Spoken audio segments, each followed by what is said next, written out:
দীর্ঘদিন ধরে চলা কূটনৈতিক অচলাবস্থা কাটানোর লক্ষ্যে যুক্তরাষ্ট্রের পক্ষ থেকে আলোচনার যে বিশেষ অনুরোধ জানানো হয়েছে তা গুরুত্বের সঙ্গে পর্যালোচনা করছে ইরান। তেহরান জানিয়েছে তারা এখনই এই অনুরোধে চূড়ান্ত কোনো জবাব না দিলেও প্রস্তাবের খুঁটিনাটি খতিয়ে দেখছে।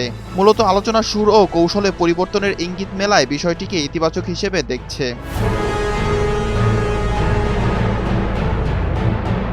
বিশ্লেষকদের মতে দুই দেশের মধ্যে চলমান উত্তেজনার প্রধান অন্তরায় হল পারমাণবিক ফাইল।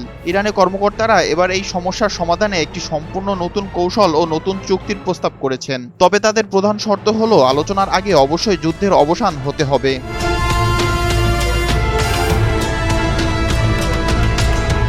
ইরানের পক্ষ থেকে বলা হচ্ছে কেবল মৌখিক আশ্বাস নয়, বরং মার্কিন যুক্তরাষ্ট্র ভবিষ্যতে আর কখনো আক্রমণ করবে না এমন আন্তর্জাতিক গ্যারান্টি পেলেই তারা যুদ্ধের সমাপ্তি টানতে রাজি। ইরানি কর্মকর্তাদের যুক্তি, এর আগেও আলোচনার মাঝপথে যুক্তরাষ্ট্র দুইবার ইরানে হামলা চালিয়েছে, যা দুই দেশের মধ্যে বিশ্বাসের সংকটকে তীব্র করেছে।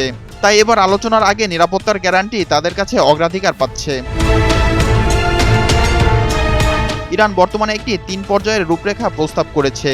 প্রথম ধাপ অবিলম্বে যুদ্ধের অবসান, দ্বিতীয় ধাপ নিরাপত্তা নিশ্চিতকরণ ও বিশ্বাসযোগ্যতা অর্জনের পরিবেশ তৈরি, এবং তৃতীয় ধাপ পারমাণবিক ফাইল সহ অন্যান্য বিতর্কিত ইস্যুগুলো নিয়ে চূড়ান্ত সংলাপ।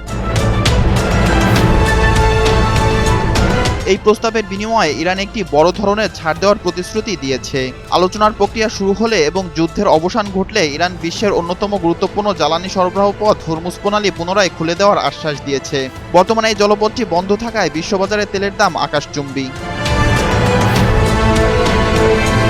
মার্কিন প্রেসিডেন্ট ডোনাল্ড ট্রাম্প জানিয়েছেন তারা আলোচনার জন্য প্রস্তুত এবং ইরানের নতুন প্রস্তাবগুলো বিবেচনাযোগ্য।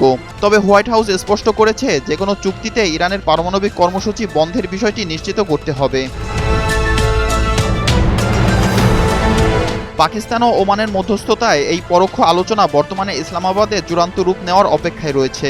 যদি ইরান এই সপ্তাহে যুক্তরাষ্ট্রের অনুরোধে ইতিবাচক সাড়া দেয়, তবে মধ্যপ্রাচ্যে এই রক্তক্ষয়ী সংঘাত অবসানে এক নতুন দিগন্ত উন্মোচিত হতে পারে। বিপ্লব শেখ, NTV অনলাইন।